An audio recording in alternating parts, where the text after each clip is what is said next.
ইয়া chicken curry বনাবলৈ মই এয়া 1 কেজি ওজনৰ এটা মুৰ্গী লৈছো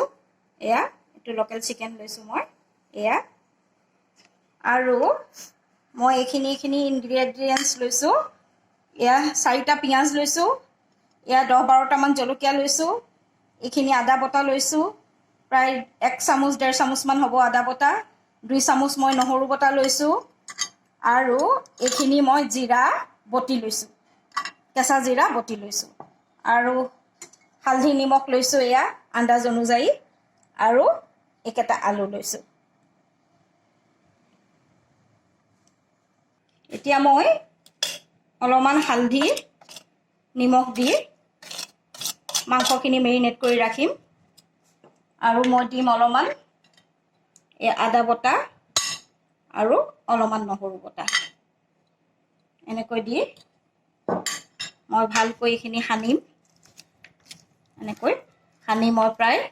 আধা ঘণ্টা ৰাখি থম এতিয়া মোৰ কেৰাহী গৰম হৈ গ'ল এতিয়া মই তেল দিম তেল মই চিকেনৰ অনুমান কৰি দিম লোকেল মুৰ্গী তৰকাৰীখনত অকনমান তেল বেছি হলে ভালে লাগে খাই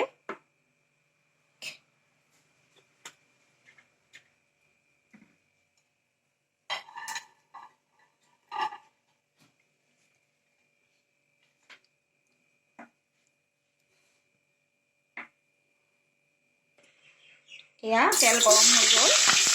এতিয়া মই এয়া কুটি লোৱা পিঁয়াজখিনি এনেকৈ দি দিম এয়া দেখিছেনে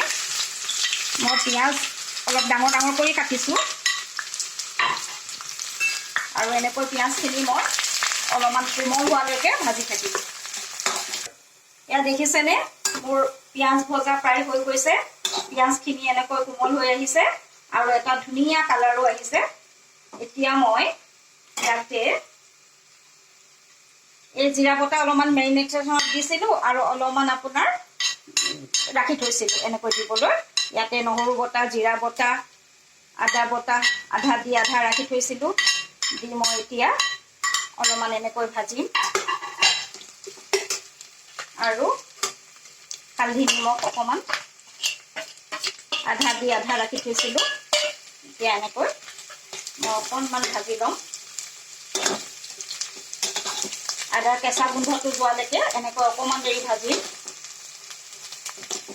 এতিয়া এনেকৈ মই অলপমান পানী দি দিম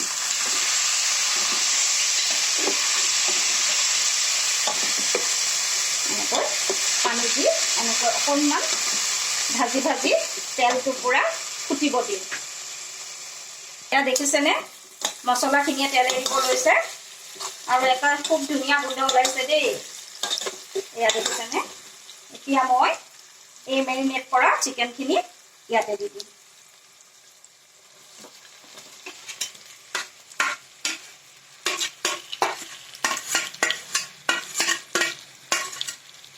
দি মই এনেকৈ অকণমান ভাজিম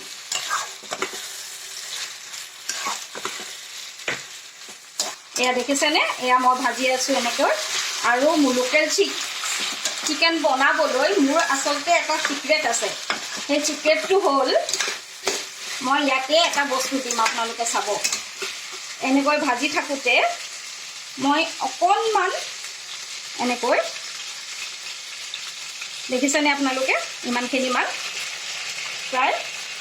ভিনেগাৰ দিম এইটোৱে মোৰ সিক্ৰেট দেখিছেনে এনেকৈ অলপমান মই ভিনেগাৰ দি ভাজি ল'ম খাবলৈ খুব সোৱাদ হয়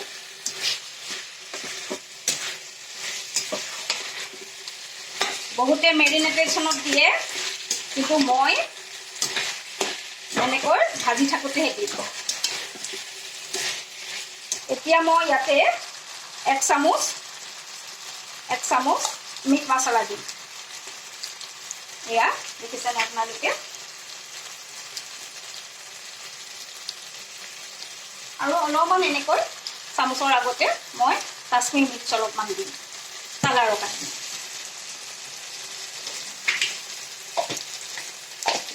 আৰু এনেকৈ অলপমান ভাজিম এতিয়া দেখিছেনে মোৰ চিকেন প্ৰায় ভাজা হৈ গৈছে ইমান সুন্দৰ ধুনীয়া এটা গোন্ধ ওলাইছে এতিয়া ইয়াতে মই আলু দিম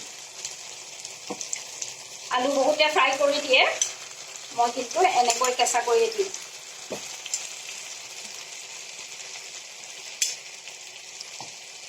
দি মই এনেকৈ আলুখিনি দি অলপমান ভাজিম এয়া আলু দি ফ্ৰাই কৰা মোৰ চিকেনখিনি হৈ গ'ল এতিয়া মই ইয়াতে পানী দিম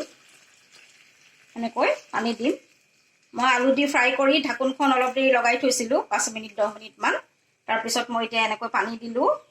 দিয়াৰ পিছত মই এই কেঁচা জলকীয়া কেইটা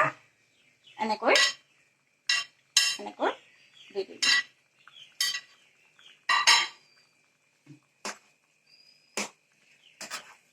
দি পেলাই মই এয়া দেখিছেনে এয়া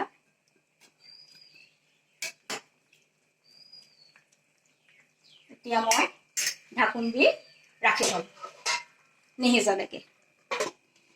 এয়া দেখিছেনে এয়া মোৰ চিকেন আৰু আলু ফ্ৰাই সিজি গ'ল হৈয়ে গৈছে আলু সিজি গ'ল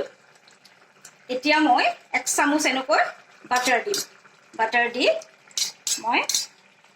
ঢাকোনখন মাৰি প্ৰায় 2-3 মিনিটমান এনেকৈ ৰাখি থ'ম এয়া মোৰ চিকেন কাৰী হৈ গ'ল দেই বা কি ধুনীয়া গোন্ধ ওলাইছে আপোনালোকে এবাৰ বনাই খাব কিন্তু দেই খুবেই ভাল হয় আৰু এই শেষত দিয়া বাটাৰৰ গোন্ধটো মিহলি হৈ গৈ আৰু এটা বেলেগ মানে গোন্ধ আহে খুব বেছি ভাল হয় খাবলৈ মই এটা নতুন ভিডিঅ' লৈ আপোনালোকৰ ওচৰলৈ অতি সোনকালে আহি আছোঁ আজিলৈ